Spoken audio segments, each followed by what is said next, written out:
Who do you think is the best Duke basketball freshman over the last 15 years? We just saw Cooper Flagg finish his season with the Duke Blue Devils. Is he the easy answer at the top? Hi, everybody. Dick Vitale. Hey, make sure you listen, man. The Locked On Blue Devils with J.J. Jackson. He's awesome, baby.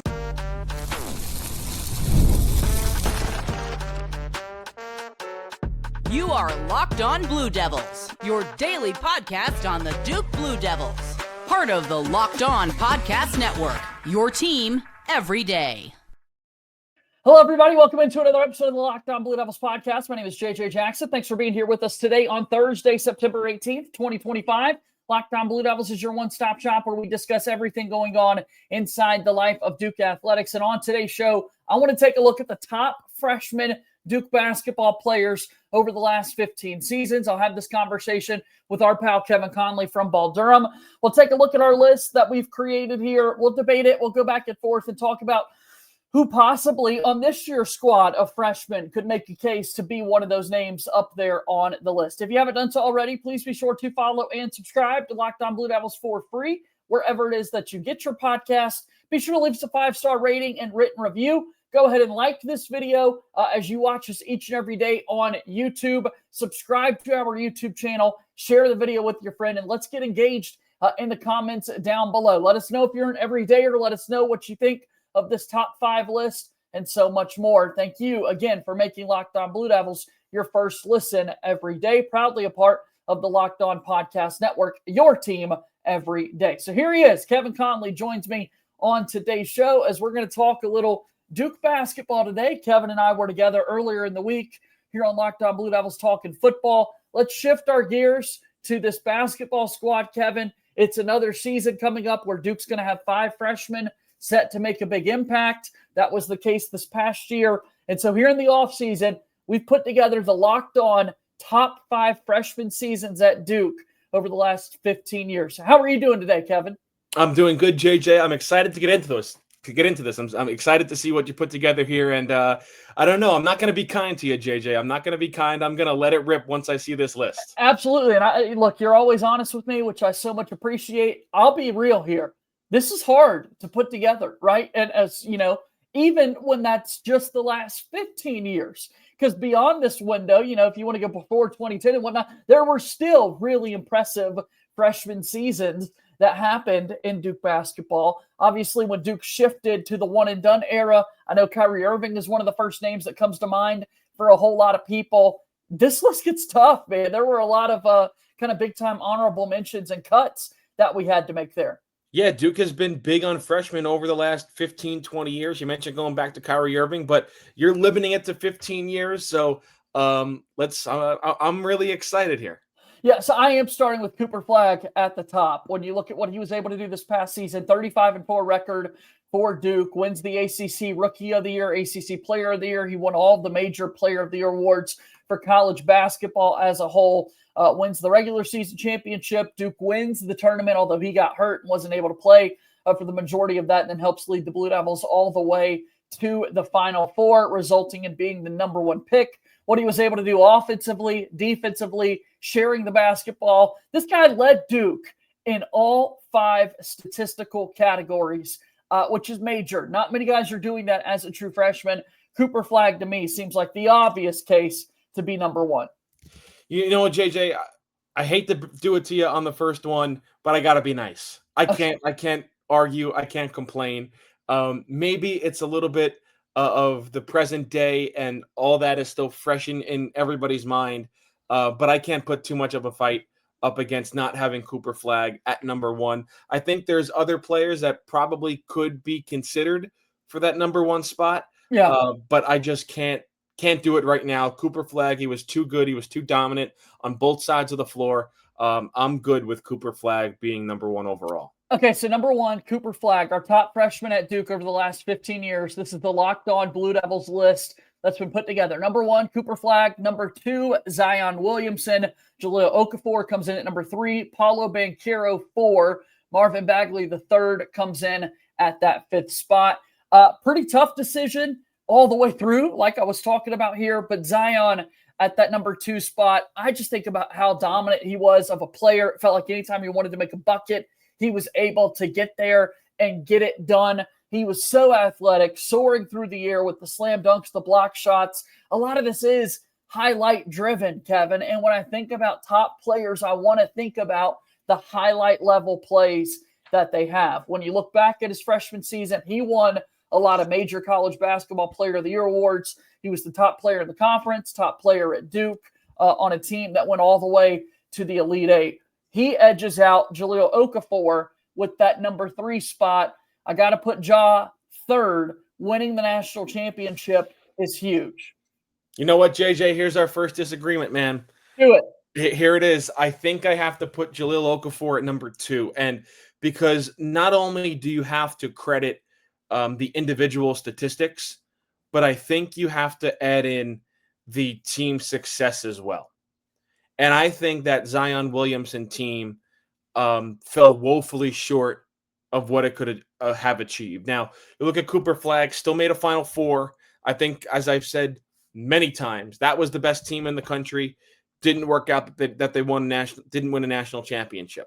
But for the Zion Williamson team and RJ Barrett, and I'm sure we're going to get into a discussion about RJ Barrett as well later on in the show, not even making the Final Four, I think, is a colossal disappointment.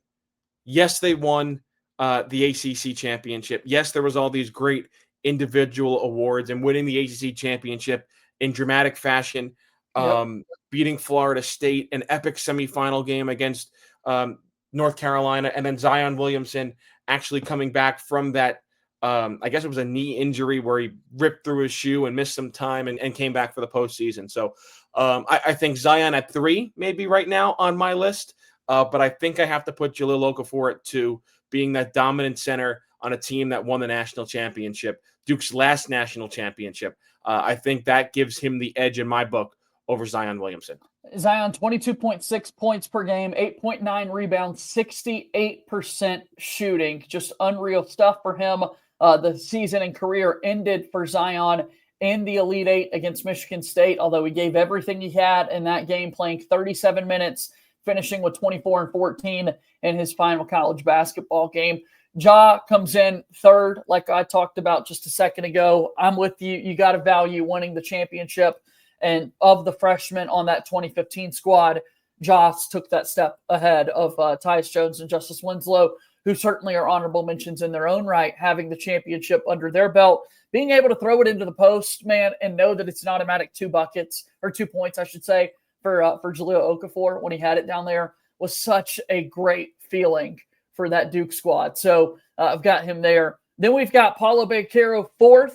And Marvin Bagley III coming in at 5th. Paolo came in, tons of hype right away on a Duke team that had a lot of expectations going into the season, a lot of pressure too, man, because we knew it was Mike Krzyzewski's last season, 42 years as a head coach. You know this is it for your head coach, and you're able to turn it into a Final Four run, winning a lot of major player of the year awards. Paolo goes on, like Zion, like Cooper Flagg, to be the number 1 overall pick in the NBA draft. All 5 of these guys, by the way, were top 3 picks in the NBA draft themselves, but a couple of them earned that number 1 overall pick spot. So Paolo 4th, and then Marvin Bagley III, the lefty and interior force for Duke. I think he's forgotten about, man, in a lot of ways. The way his and Okafor's professional careers flamed out a little bit. They're not at the forefront of your mind as much. But, man, Marvin Bagley III had an unbelievable season for Duke. Yeah, JJ, I think so. I'll start first reacting with Paolo at 4, and I think it's fine, right? Obviously, a really great player. You went through some of the numbers, kind of did it all.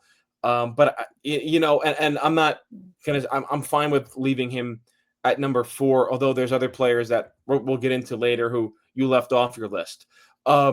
Great team. Didn't win a title, though. Yeah.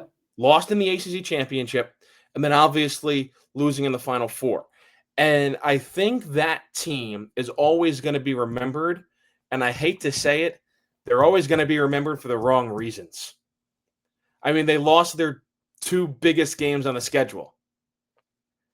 to the same team, and it The, slept. the, the regular season finale against Carolina and the Final Four against Carolina. And I'm trying to flush it away, and we can't. We can't. You can't. And it always comes up when you talk about that team. And Paolo's gone on to have a great NBA career, one of the absolute young superstars in the league. And we don't even talk about them really not showing up in that ACC title game against Virginia Tech. Yeah. I mean, that was kind of a no-show, and it was surprising. And after that, it was like, oh, man, how far is this team really going to go in the NCAA tournament? And in that week break that they had from being eliminated in the ACC to going on to the NCAA, Mike Krzyzewski worked some magic, and things clicked with them. And they got rolling, and they looked really good. They had a really tight game against Michigan State in the round of 32, which always gives some heart palpitations to Duke fans when they see the Spartans lining up on the other side of the court of them in the NCAA tournament. And then they had to be shipped out west.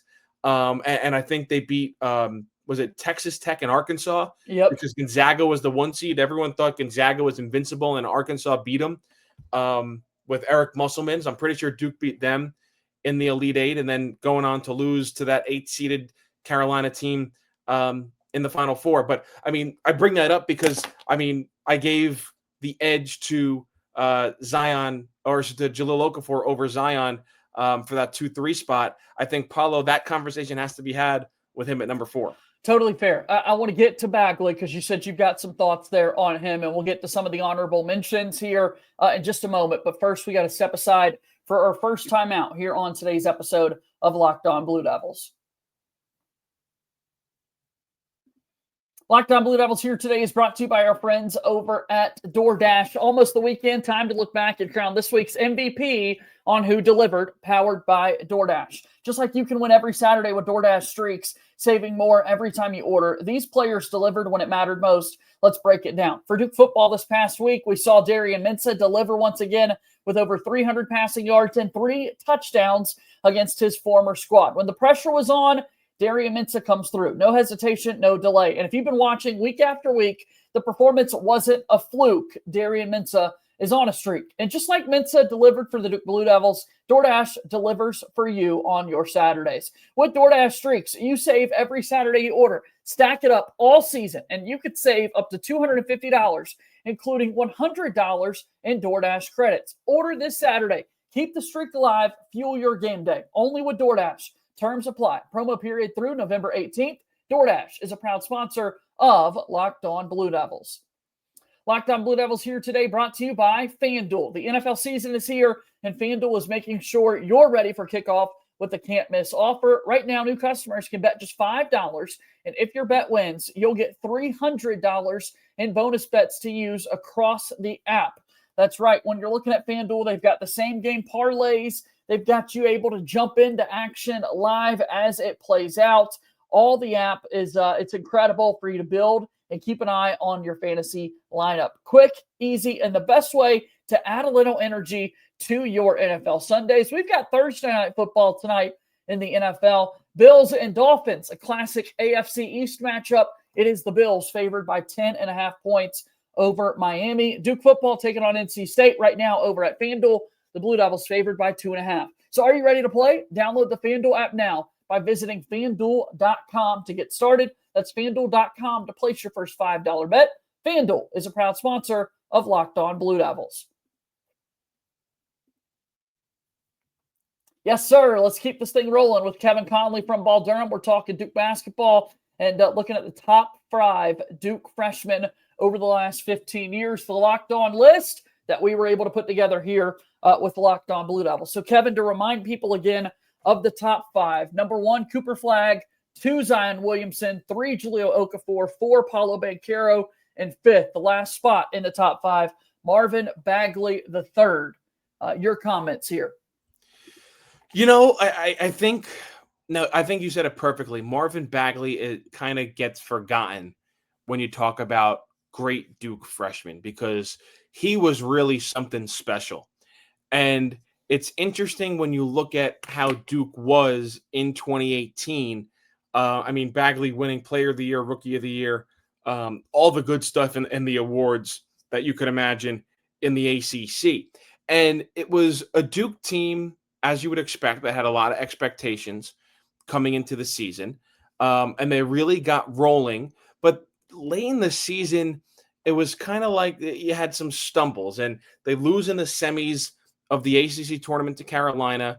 And, obviously everyone would agree that they got a raw deal in the Elite Eight game against Kansas, losing in overtime. The Grayson Allen floater at the buzzer of regulation that somehow didn't go down. Still in my nightmares, man. I wanted that one to go for Duke so bad. The block call on Wendell Carter Jr. that was easily a charge that fouled him out of the game, and Duke really found their rhythm. He was having a tough game and foul trouble, and once he was out there, they were playing really well. But the thing I'll add to that is if they had won that game, they would have run into Villanova. And Villanova, in my opinion, was one of those teams that nobody was beating. Now, granted, you want the chance to beat Villanova, but I just don't think I don't think anybody was doing it. And I think Villanova, I don't have the stats in front of me. I think they shot close to 50% from three-point range against Kansas in that game. And remember, Duke had gone to a 2-3 zone with that team because they couldn't stop anybody. Yeah. Mike Krzyzewski, one of the rare times he went to a 2-3 zone. So you'd imagine Villanova would have filled it up on them. And they could have been embarrassed in the Final Four, kind of how Kansas was in that game. But Marvin Bagley, I don't have any criticism with him at number 5. He has the stats to back it up. He has the accolades to back it up. His team made a run in the postseason. So I'm good with Marvin Bagley at 5. I think he, though, is a forgotten freshman at Duke for just how good of a season he had. Okay, so Marvin Bagley III comes in as the 5th best freshman at Duke in the last 15 years, according to our Locked On list that I've created here for everyone to look at. 6'11", 234 pounds. Bagley was such a highlight reel as well. You think about all the putback dunks that he had, 33 games playing for Duke. Bagley averaged a 20-point double-double at 21 points and 11.1 rebounds per game. I found this stat pretty crazy as well. He had 4 30-point, 15-rebound games during his freshman season. And during Coach K's entire tenure, there were only 5 of those games total. So 4 of them belonged to Bagley under Coach K when you think about 30 points and 15 rebounds in a basketball game. And this dude did it his freshman year, man, 4 different times. Consensus All-American. That left-handed shot was so smooth. And you think about the interior, teammate that he had at Wendell Carter Jr. That made life easier for him. We talked about Grayson Allen as a star for Duke on that team in his senior season. Gary Trent Jr., Trey Duvall. Like, that was a fun basketball team. Malik Newman had that career game for Kansas in the Elite Eight and ended Duke's dreams of taking that thing further. So big shout out to Marvin Bagley III. All right, so Kevin, honorable mentions here when we look at this list. Tough cuts to be made, whether it's Tyus Jones winning the title, Justice Winslow on that 2015 team as well, Zion's teammate and RJ Barrett, how great he was. Vernon Carey Jr. had an amazing freshman season for Duke. I think you can argue for Con Knippel to be one of the top freshmen over the last 15 years, and his year just ended. I mean, when you think about those tough, honorable names, who's right there on the outside trying to climb into this top 5 list? You're missing a big one, JJ, and I get why he's not on there, and I don't think he would be on mine because I talked about team success, but you're missing a big one. Jabari Parker? Jabari Parker. Yeah, as soon as you said I'm missing a big one, I was like, who did I? And then I was like, oh, Jabari. Jabari Parker's freshman year at Duke was something special. And just remember that we hadn't seen anybody else that we just talked about, with the exception of Kyrie Irving. And Kyrie Irving, we saw him with the asterisks because of the injury. Jabari Parker at Duke was something special his freshman year, man. And I get it. The team lost in the first round of the NCAA tournament. And That's the part that hurts, man. Like, it stings thinking about, losing to Mercer to end your lone season at Duke. Yeah, and I get that's why a lot of people wouldn't have him on their lists. And I have to agree with that because that was my reasoning for putting Jahlil Okafor at number 2. instead of Zion Williamson. But when you look at that team, for as good as they were, 24-7 in the regular season, 13-5 in league play, but it just ended so poorly, right? Yep. You lose in the ACC title game against Virginia. You lose. That was a great game, but yeah, in the round of 64 against Mercer. It just had such a tough ending. You kind of forget about how good Jabari Parker was throughout that year. I've done that. I mean, clearly, it didn't even come to mind when I was trying to think about this list here. So shame on me. I'll be better, guys. It's hard to remember all the names that come through because Duke's had so many of them, and there are other names that we were really big fans of throughout their one-and-done tenure. It starts with Kyrie Irving, as we said, Austin Rivers. Right after that, spends just the 1 year at Duke. He's just remembered for the one big shot that he's got against North Carolina. Again, team success doesn't help build the legacy of Austin Rivers, although he was a bucket. But he has the moment. But he's got the moment. You're right. Jabari's had some great games, but Austin Rivers' team, nobody talks about their loss to Lehigh in the first round because Austin Rivers has that iconic moment. Yep. No, you're right. You're right. But I think it's interesting to think about if this was a top 10, what's the order in which we put that together? That's an idea for a future episode here at this point. But yeah, Con Knippel, man, we can't forget about the year he just had to wrap it all. There's Final Four team success, carries the team in the ACC tournament. Yeah. Cooper Flagg's not there. He's up there, man. I think Con might be served for a top 10. I can't push him top 5. I just can't right now with some of the other names we're mentioning. And I don't know that I could either. I just want to make sure that he's getting a shout out here on the show. Yeah, I think I'd have to have Jabari Parker over him. I think I'd have to have RJ over him. A good debate, I think, would be Con and Vernon Carey Jr. Because Vernon Carey Jr. talk about things that get forgotten. Because there was no postseason. Yeah. That entire year, people forget about. And how good Vernon Carey Jr. was. So I'm guilty of it. I talk about that all the time. If we didn't have that NCAA tournament, we weren't able to talk about that team as much as we should. And I hate it because that was such a fun team. Cassius Stanley in that same front. I mean, there were just so many great, but Vernon Carey led the way for that bunch. Where are we at with Tyus Jones and Justice Winslow, though? I mean, these are guys we want to win, Kevin, and they're winners. They've got the national championship ring to prove it. Tyus Jones, yes. Justice Winslow, no. Okay. I think we just made it. I think we might have just made a top 10. Yeah, there are so many names. In no specific order. So. I mean, you already have your 5. If I'm adding a 5 to the back of that. There are 5 more names. Yeah, there's the top 10. In no order. I'm going in no order right now. RJ, Jabari. Oh, now I'm on the clock here. RJ, Jabari, Tyus. Oh, I got 2 more spots. Carey? Vernon Carey. Con? And then it's Con Knippel or Justice Winslow. I mean, both had great team success. Tough. Yeah, tough. It's tough. We'll let the everydayers settle the debate for us down below. All right, we're due for our last time out here, Kevin. So when we come back, we'll start to talk about this upcoming season of Duke basketball. I think Cameron Boozer is the name that we would all agree. Does he have an opportunity to have one of the best freshman seasons that we've seen here for Duke basketball? Coming up in a moment. Locked On Blue Devils here today, brought to you by our friends over at Mazda. Mazda crafts cars for those who do simply more than move. Mazda delivers confidence with every ride with more IIHS Top Safety Pick Plus awards than anyone else. From footwork to breathwork, athletes sweat out all the details.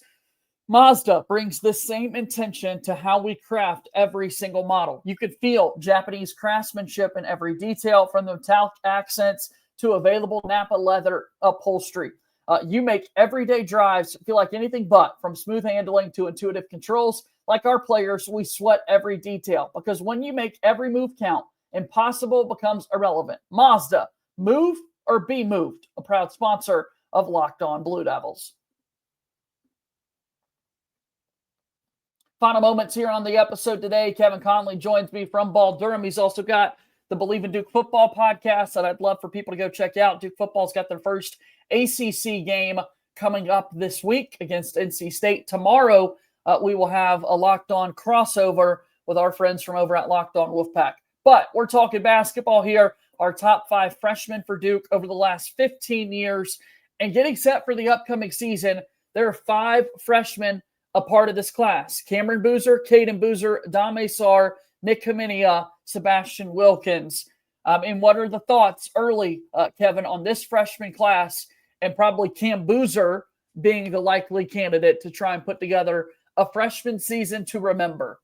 Yeah, I think if someone's going to be added to this list in our top 10 or our top 5, it is going to be Cam Boozer. Right.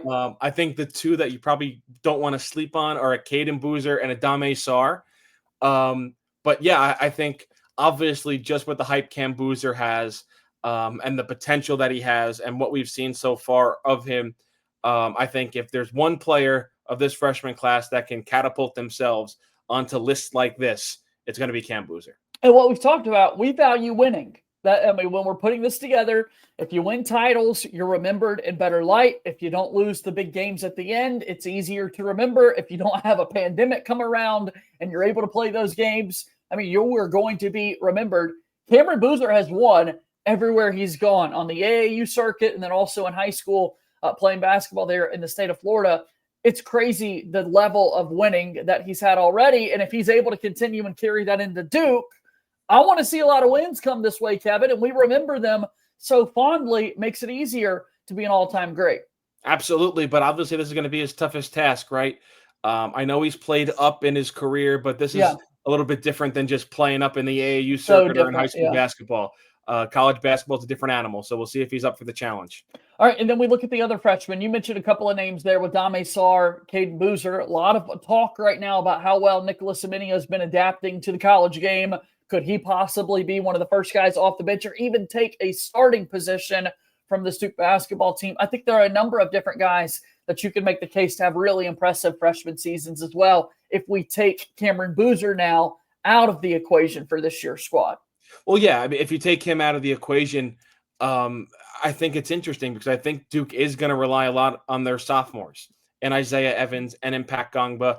And then you look at some of the other guys like Caleb Foster coming back and Malik Brown. So I think Nick Kaminia, I think it was a quiet offseason for him, especially after he got back from playing with USA Basketball. I don't think there was as much buzz as people would have expected around him.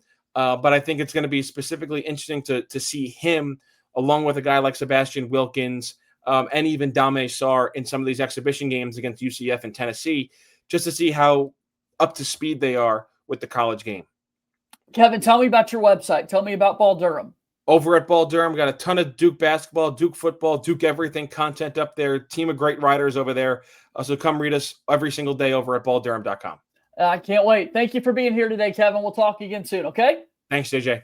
All right, that's Kevin Connelly joining us here on today's episode of Locked On Blue Devils. Really fun to put together this top 5 list of Duke basketball freshmen over the last 15 years. Let us know what you think of this list, what changes you may or may not want to make, and so much more. Cooper Flagg takes our top spot on that very list. All right, coming up tomorrow, we've got our Locked On crossover with our friends over at Locked On Wolfpack, so stay tuned for that. As always, go Duke. I'll talk to you tomorrow. My name is JJ Jackson. Thank you and good day.